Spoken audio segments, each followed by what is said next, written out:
Hello everybody, I hope everyone is safe and well. In today's video, I have a small haul of books by Palestinian authors that I want to share. Because I think it's important to uplift minority voices always, but obviously right now with the humanitarian crisis going on in Gaza, I want to amplify some of the voices of artists from there. So first we have this very short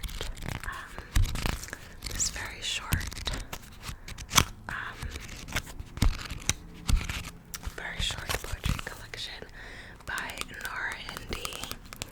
It is a poetry collection, and it is called Dear God, Dear Bones, Dear Yellow. And I've read just a little bit of it, well, I guess close to half of it. And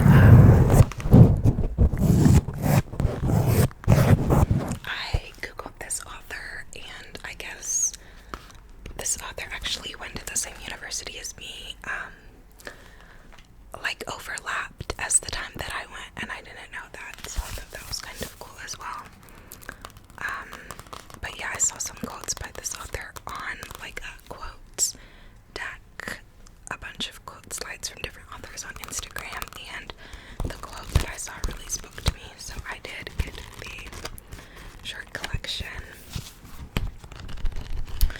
And what I've read so far has been really moving, really beautiful, but difficult, but just really beautiful. And I don't know, but it's just been really good. So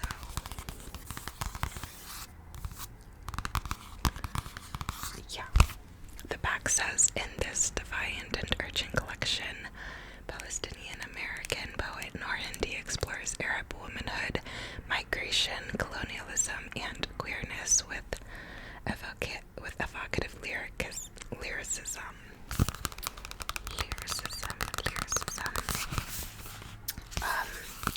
And yeah, maybe I'll read one. Maybe I'll read the first one. Yeah, I'll read the first one. So the first poem in this book is called Self-Interrogation, and it says, at the airport terminal, a woman is crying, excuse me, excuse me, excuse me, I need to focus on something besides the rush of migration, lights so loud, the unending sound of a newscaster's voice.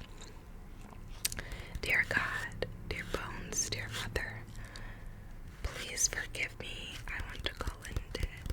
Last week, there was a child in a yellow dress reading a poem for minutes on end. I could not be indifferent to anything, not the grass dying yellow, not the bombs twisted limbs, not the cages, not the yes, there is a woman crying at Terminal 6. Yes, I used a newspaper to cover my eyes.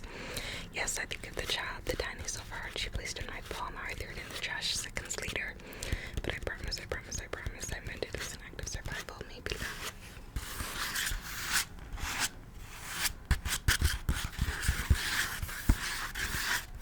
So I guess this author actually wrote in this newspaper type thing that was around my school back in the day. It's I guess out of business now, but they also, I don't know what the identity is. Let me see.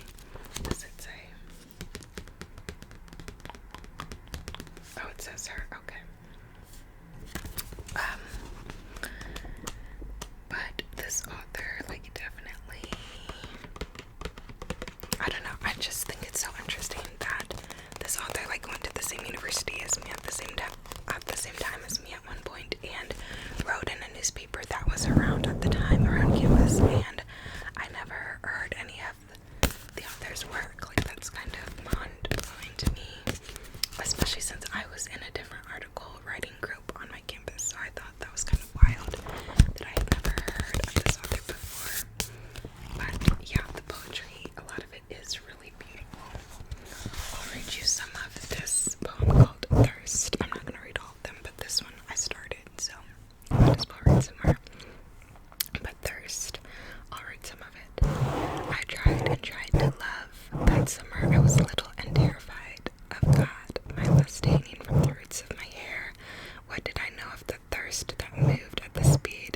grandmother's exploring a body. I want it to be mine. I remember my grandmother tapping her feet. We'll skip down here a little bit. Their hands clutched pearl beads, eyes with us and not. I longed for the softness and surrender that I mistook for fear.